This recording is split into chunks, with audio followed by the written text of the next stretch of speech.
जब अयोध्या के उस शांत महल में दिए की लौ भी किसी अनदेखे तूफान से घबराई थी, उसी रात एक माँ और बेटे की एक ऐसी बातचीत हुई जिसने इतिहास की पूरी दिशा ही बदल दी।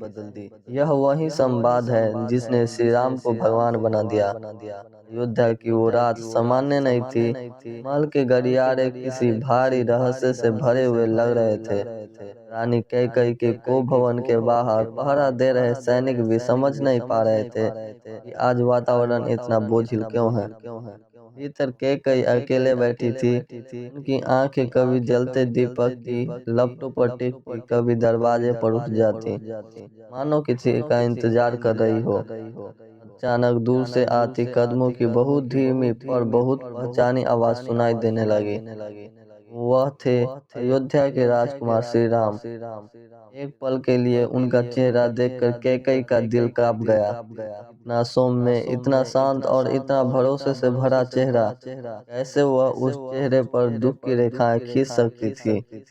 राम धीरे से बोले, माता, आपने मुझे बुलाया।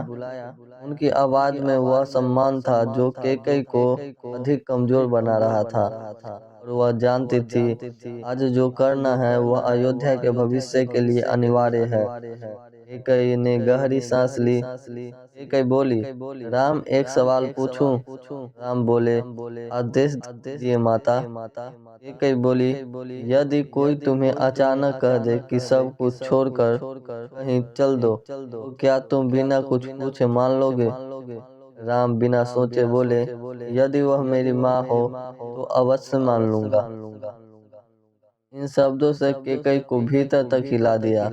वह राम की ओर देखने की हिम्मत भी न कर सकी। कुछ पल की चुप्पी के बाद उन्होंने वह वाक्य कहा जिसने समूचे आर्यव्रत को हिला दिया। उन्होंने कहा, राम, यदि मैं कहूँ कि तुम अयोध्या छोड़ दो और 14 वर्ष के लिए वन चले जाओ, यह सुनकर महल की हवा जैसे ठहर गई। दीपक की लौ स्थिर हो गई और राम राम बस मुस्कुरा दिए। और फिर राम बोले, यदि आपकी इच्छा यही है माता, तो यही मेरा धर्म है। उनकी इस सहज मुस्कान ने कैकेयी का दिल चीर दिया।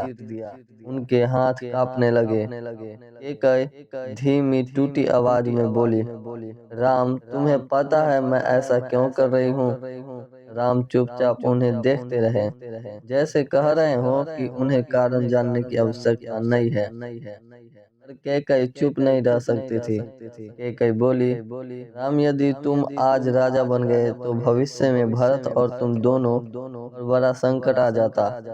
लोग भाई भाई से भेद देखते, राज्य बढ़ जाता, प्रजा अस्थिर हो जाती और अयोध्या अयोध्या टूट जाती। राम की आंखों में पहले बार हल्की पीड़ा चमकी, पर उन्होंने सिर झुका दिया।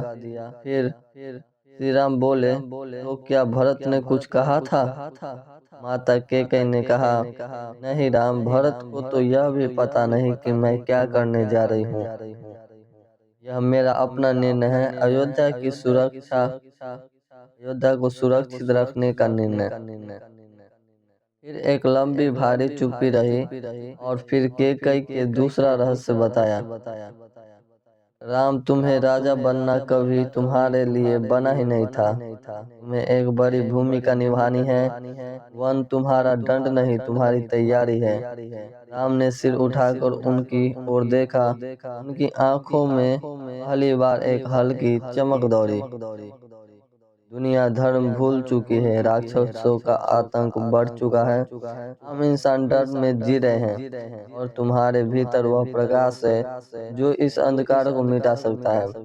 यदि तुम आज अयोध्या में रह गए तो वह लीला अधूरी रह जाएगी जिसके लिए तुम्हारा जन्म हुआ है। कैकेयी की आवाज टूटने लगी। राम, मेरा यह निर्णय तुम्हें कष्ट दे सकता है, लेकिन संसार पर यह तुम्हारा सबसे बड़ा उपकार होगा।